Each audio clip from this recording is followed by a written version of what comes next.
Next है hybridization of element involving D orbital, मतलब कि 3d ऑर्बिटल जो है इसका एनर्जी सेम है 3s एंड 3p से। एंड हमें पता है हाइब्रिडाइजेशन उसी का होता है जिसमें कि एनर्जी कंपेरेबली सेम, मतलब कि सेम ही हो अप्रॉक्स।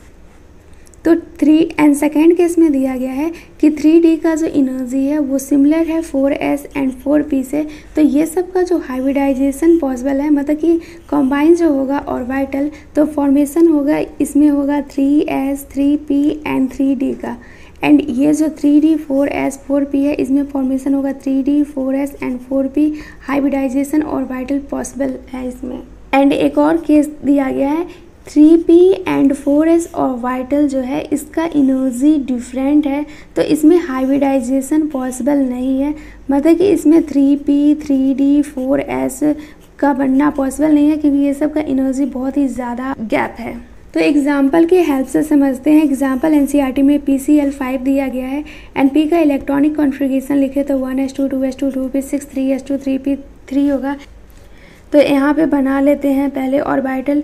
ये है 3s, ये है 3p एंड ये होगा 3d, क्योंकि p जो रहता है फॉस्फोरस इसके पास वैकेंट ऑर्बिटल प्रेजेंट रहता है d ऑर्बिटल। तो यहाँ पे 3s है 3p है 3d है। तो s में 2 इलेक्ट्रॉन है एंड p में 3 इलेक्ट्रॉन है।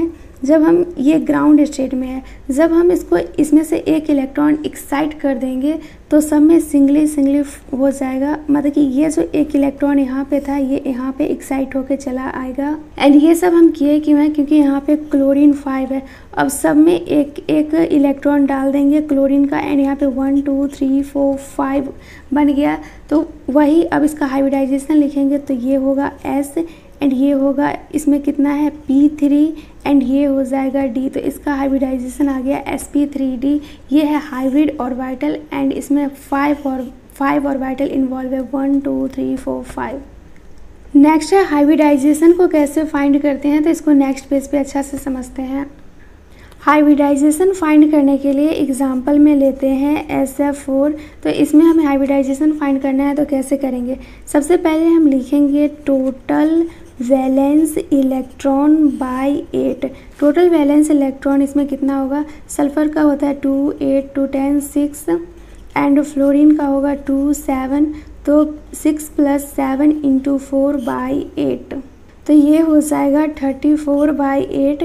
अब हम इसमें डिवाइड करेंगे 8 को 34 से, तो यहाँ पे हो जाएगा 32 एंड ये आ गया 4, ये 2 एंड ये। तो अब हम इसमें हाइब्रिडाइजेशन लिख सकते हैं। ये जो होता है ये होता है क्यूसेंट एंड ये होता है रिमाइंडर। तो यहाँ से हम लोन पेयर निकालते हैं। यहाँ पे 2 है तो 2 को मतलब कि लोन पेयर निकालने के लिए हम r/2 करते हैं। तो r यहाँ कितना है 2 है, तो 2/2 1 हो जाएगा, तो लोन पेयर 1 हो जाएगा। तो अब हम इसको लिखें तो ये b में v क्यूसेंट रहता है, मतलब कि ये 4 हो गया एंड रिमाइंडर जो होता है ये l, मतलब कि लोन पेयर 1 हो गया। ये इतना नहीं भी करेंगे तो जुगाड़ू तरीका से हम निकाल लेंगे। सिंपल SF4 है तो इसको सेंट्रल एटम को A लिखेंगे एंड सराउंडिंग एटम कितना है 4 है, तो ये B4 हो जाएगा। एंड यहाँ पे हमें लोन पेयर फाइंड करना है, तो इसका वैलेंस इलेक्ट्रॉन जो सल्फर का होता है ये 6 होता है। तो 6 में से हम सराउंडिंग एटम माइनस कर देंगे, तो 6 में से -4 करेंगे तो 2 आएगा एंड ये जो 2 आया है इसको हाफ कर देंगे तो ये L1 आ जाएगा। तो सिंपल इस तरीक़ा से शॉर्टकट से हम निकाल सकते हैं। एंड ये जो फॉर्मूला है टोटल वैलेंस इलेक्ट्रॉन बाय 8, फिर जो आएगा उससे डिवाइड करते हैं, तो ये जो है ये और इलेक्ट्रॉन के लिए वैलिड नहीं है, बट यही वाला फॉर्मूला अप्लाई करने का ट्राई करना जुगाड़ू, क्योंकि इससे आसानी से सारा बन जाएगा। तो वही यहाँ पे दिया गया है।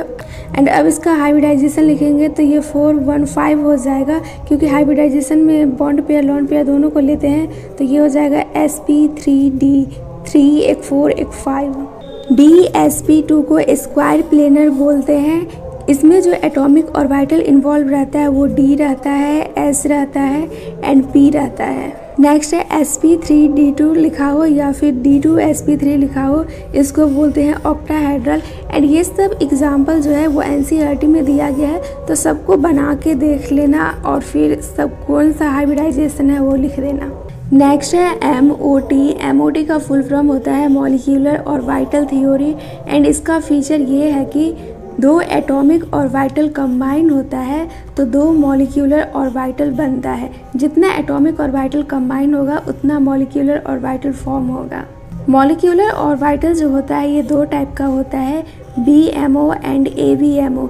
BMO को बोलते हैं bonding molecular orbital and AVO को बोलते हैं anti bonding molecular orbital. Atomic orbital के कंबाइन होने से मॉलिक्यूलर ऑर्बिटल बनता है। तो ये दोनों का डिफिनेशन देखते हैं। एटॉमिक ऑर्बिटल में क्या होता है कि इलेक्ट्रॉन डिस्ट्रीब्यूट रहता है अराउंड और न्यूक्लियस इन एटम। एंड वही मॉलिक्यूलर ऑर्बिटल का बात बोले तो इलेक्ट्रॉन डिस्ट्रीब्यूट रहता है around a group of nuclei, मतलब कि इलेक्ट्रॉन डिस्ट्रीब्यूट रहता है ग्रुप ऑफ न्यूक्लियाई जो रहता है उसके चारों ओर।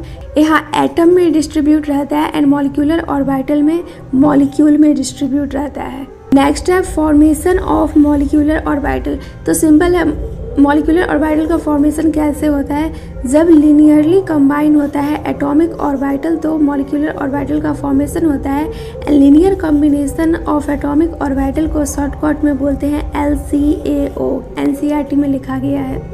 एटॉमिक ऑर्बिटल को एक्सप्रेस किया जाता है वेव फंक्शन में एंड वेव फंक्शन को हम साई बोलते हैं। अब यहाँ पे देखते हैं कि मॉलिक्यूलर ऑर्बिटल कैसे बनता है।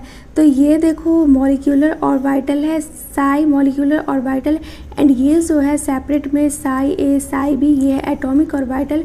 एंड ये दो वे में मिलता है, एक तो कंस्ट्रक्टिव बनता है एंड एक डिस्ट्रक्टिव बनता है।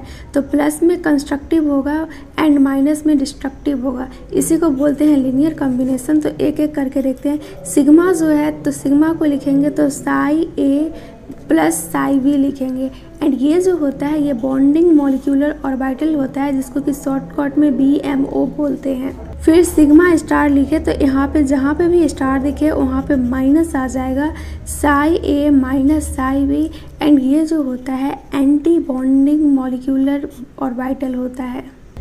एंड जहाँ पे भी यहाँ पे एंटी का बात आएगा तो एंटी का जो स्टेबिलिटी होता है वो कम होता है, क्योंकि एंटी जो होता है एंटी बॉन्डिंग जो होता है इसमें एनर्जी ज़्यादा होता है। तो हमें पता है एनर्जी जो है ये इन्वर्सली प्रोपोर्शनल है स्टेबिलिटी का। तो ये ग्राफ से समझ सकते हैं जैसे ही हम ऊपर जाएंगे एनर्जी इंक्रीज कर जाएगा। तो यहाँ पे ये एक एटॉमिक ऑर्बिटल है एंड यहाँ पे एक एटॉमिक ऑर्बिटल है। तो हमें पता है जितना एटॉमिक ऑर्बिटल मिक्स होगा उतना मॉलिक्यूलर ऑर्बिटल बनेगा। तो यहाँ पे देख सकते हैं एक सिग्मा बना है एंड एक सिग्मा स्टार बना है। एनर्जी किसका ज़्यादा है वो हम इस डायग्राम से समझते हैं। ये सिग्मा है एंड ये सिग्मा स्टार है। तो देख सकते हैं ऊपर जाते जाते एनर्जी इंक्रीज कर रहा है।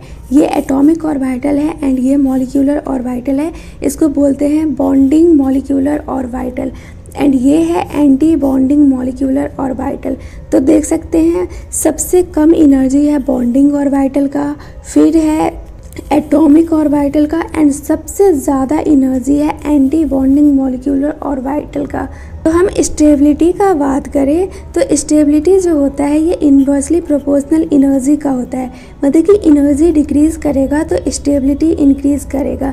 तो सिग्मा स्टार एंड सिग्मा का बात करें तो स्टेबिलिटी सबसे ज़्यादा सिग्मा का होगा एंड उसके बाद सिग्मा स्टार का होगा। तो वही यहाँ पे दिया गया है बॉन्डिंग मॉलिक्यूलर ऑर्बिटल का जो एनर्जी होता है वो कम होता है compare to atomic orbital. Next है इलेक्ट्रॉन डेंसिटी जो प्रेजेंट रहता है बॉन्डिंग मॉलिक्यूलर ऑर्बिटल में। बॉन्डिंग मॉलिक्यूलर ऑर्बिटल को शॉर्टकट में BMO बोलते हैं। यहाँ पे इलेक्ट्रॉन प्रेजेंट रहता है बिटवीन न्यूक्लियाई, मतलब कि जो बॉन्डेड एटम रहता है उसके बीच में, मतलब कि उसके न्यूक्लियाई के बीच में, क्योंकि रिपल्सन बहुत ही ज़्यादा कम होता है बिटवीन न्यूक्लियाई। नेक्स्ट है एंटी बॉन्डिंग मॉलिक्यूलर ऑर्बिटल जिसको कि शॉर्टकट में ABMO बोलते हैं। यहाँ पे जो इलेक्ट्रॉन डेंसिटी प्रेजेंट रहता है ये न्यूक्लियाई के बीच नहीं रहता है, न्यूक्लियाई के अवे रहता है, मतलब कि एंटी बॉन्डिंग मॉलिक्यूलर ऑर्बिटल में बिटवीन न्यूक्लियाई तो इलेक्ट्रॉन डेंसिटी प्रेजेंट नहीं रहता है, तो यहाँ पे नोडल प्लेन का फॉर्मेशन हो जाता है एंड यहाँ पे जो रिपल्सन होता है न्यूक्लियाई के बीच में वो बहुत ही ज़्यादा हाई होता है। नेक्स्ट है condition for the combination of atomic orbital, मतलब कि कंडीशन क्या है जब एटॉमिक ऑर्बिटल कंबाइन हो जाता है। तो सबसे पहले लेस एनर्जी गैप होना चाहिए। लेस एनर्जी गैप का मतलब कि 1s orbital and another 1s orbital में एनर्जी गैप उतना ज़्यादा नहीं है, तो ये कंबाइन कर जाएगा। फिर वही दिया है 1s एंड 2s, इसमें देखें तो 2s का जो है यहाँ पे हाई एनर्जी है, तो ये दोनों एक दूसरे से कंबाइन नहीं होगा। अप्रॉक्स सेम एनर्जी होना चाहिए कंबाइन होने के लिए। ये तो फर्स्ट कंडीशन हुआ। एंड सेकेंड कंडीशन है जब हम एटॉमिक ऑर्बिटल को कंबाइन करते हैं तो वहाँ पे सिमेट्री प्रेजेंट होना चाहिए अबाउट मॉलिक्यूलर एक्सिस। यहाँ पे एग्जांपल दिया गया है 2pz ऑर्बिटल कंबाइन होगा अदर 2pz एटम से। तो देख सकते हैं यहाँ पे भी 2pz है एंड यहाँ पे भी 2pz है।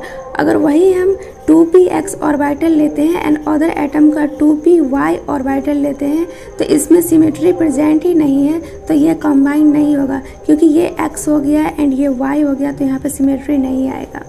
नेक्स्ट कंडीशन है ओवरलैप जो होता है ये डायरेक्टली प्रोपोर्शनल होता है इलेक्ट्रॉन डेंसिटी बिटवीन न्यूक्लियाई, मतलब कि जितना ज़्यादा ओवरलैप होगा उतना ज़्यादा इलेक्ट्रॉन डेंसिटी होगा मॉलिक्यूलर ऑर्बिटल में। नेक्स्ट है types of molecular orbital of a diatomic molecules, मतलब कि कितना टाइप का मॉलिक्यूलर ऑर्बिटल होता है डाई एटॉमिक मॉलिक्यूल्स में। सिग्मा होता है, पाई होता है एंड ये डेल्टा होता है।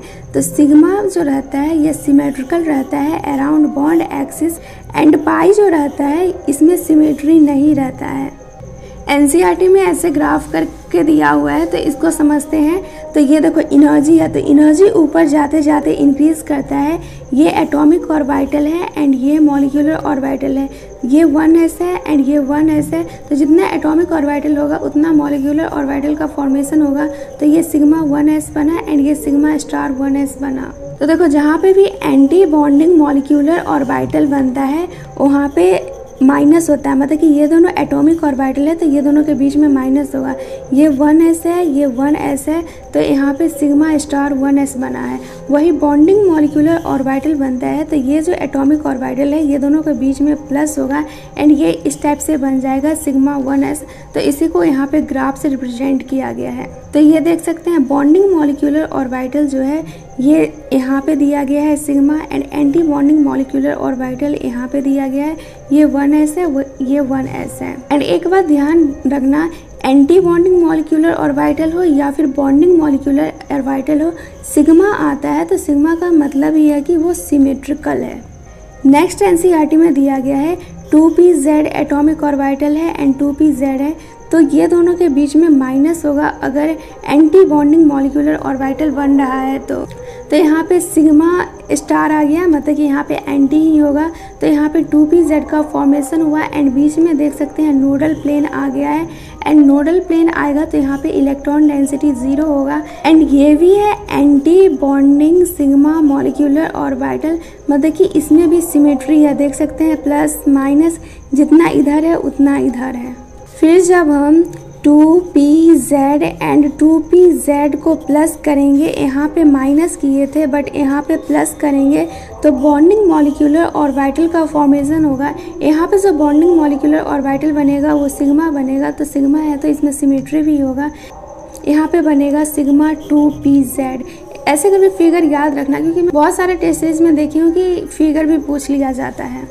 नेक्स्ट है 2px लिया गया है एंड 2px लिया गया है एंड एटॉमिक ऑर्बिटल ये दोनों है तो यहाँ पे माइनस किया गया है। अगर माइनस किया गया है तो यहाँ पे एंटी बॉन्डिंग मॉलिक्यूलर ऑर्बिटल बनेगा। तो ये देख सकते हैं पाई स्टार 2px एंड जहाँ पे भी पाई आता है वहाँ पे सिमेट्री प्रेजेंट नहीं होता है। तो यहाँ पे देख सकते हैं सिमेट्री प्रेजेंट नहीं है, एक प्लस इधर है तो एक माइनस इधर है, एक माइनस इधर है। अगर प्लस ऊपर रहता है नीचे माइनस रहता है, यहाँ पे भी प्लस ऊपर रहता है नीचे माइनस रहता है, तो ये सिमेट्री में आ जाता है। नेक्स्ट फिर से लिया गया है 2px प्लस 2px। जब हम एटॉमिक ऑर्बिटल को प्लस करते हैं तो वहाँ पे सिग्मा का फॉर्मेशन होता है एंड जब यहाँ पे हम माइनस करते हैं तो सिग्मा स्टार का फॉर्मेशन होता है। तो वही यहाँ पे दिया गया है। यहाँ पे सिग्मा नहीं पाई बनता है, तो यहाँ पे प्लस किया गया है तो स्टार नहीं आएगा पाई पे, सिंपल पाई 2px बनेगा। एंड इसको बोलते हैं bonding molecular orbital. And pi में कोई भी सिमेट्री नहीं होता है, ये अनसिमेट्रिकल होता है। एंड इसका डायग्राम इस तरह से होता है, देख सकते हैं। अगर हम इसको डिवाइड करेंगे तो ऊपर प्लस आ जाएगा, नीचे नेगेटिव आ जाएगा, इसमें सिमेट्री परसेंट नहीं है। एनसीईआरटी में जैसे इसका डायग्राम बनाया गया है वैसे ही ये सब स्टेप का डायग्राम बनाया गया है। तो इसका डायग्राम हम समझते हैं कैसे बनाया गया है। एनसीईआरटी में डायग्राम कुछ इस टाइप से बनाया हुआ है। ये है एटॉमिक ऑर्बिटल एंड ये है मॉलिक्यूलर ऑर्बिटल। तो फर्स्ट स्टेप में क्या लिया गया है, 2px एटॉमिक ऑर्बिटल है, 2px एटॉमिक ऑर्बिटल है। जब ये दोनों कंबाइन होता है तो मॉलिक्यूलर ऑर्बिटल का फॉर्मेशन होता है। जब यहाँ पे प्लस होगा तो यहाँ पे पाई 2px बनेगा। एंड जब यहाँ पे माइनस करेंगे मतलब कि 2px है एंड ये भी 2px है, तो यहाँ पे आंटी का फॉर्मेशन होगा, मतलब कि पाई स्टार यहाँ पे बन जाएगा, पाई स्टार 2px। तो हमें पता है पाई स्टार का जो एनर्जी, मतलब कि जहाँ पे भी स्टार आ जाए, एंटी आ जाए, तो इसका एनर्जी ज़्यादा होता है कंपेयर टू पाई से। एंड एनर्जी जो होता है ये इन्वर्सली प्रोपोर्शनल होता है स्टेबिलिटी का। स्टेबिलिटी इंक्रीज करेगा तो एनर्जी डिक्रीज करेगा। तो सबसे ज़्यादा स्टेबिलिटी होगा सिग्मा का, तो यहाँ पे हो जाएगा पाई का। तो हमें पता है ऊपर जाते हैं हम तो एनर्जी इंक्रीज करता है, तो सबसे कम एनर्जी होगा ये मॉलिक्यूलर ऑर्बिटल है पाई 2px का। एंड सबसे ज़्यादा एनर्जी होगा आंटी का, तो यहाँ पे पाई स्टार 2px हो जाएगा। एंड यहाँ पे एटॉमिक ऑर्बिटल है 2px एंड ये एटॉमिक ऑर्बिटल है 2px। तो ऐसे ही सबका हम डायग्राम बना सकते हैं। यहाँ पे पाई आया है तो इसमें सिमेट्री नहीं होगा, सिग्मा रहता है तब सिमेट्री होता है, इसलिए इसको बोलते हैं एंटी बॉन्डिंग पाई मॉलिक्यूलर ऑर्बिटल।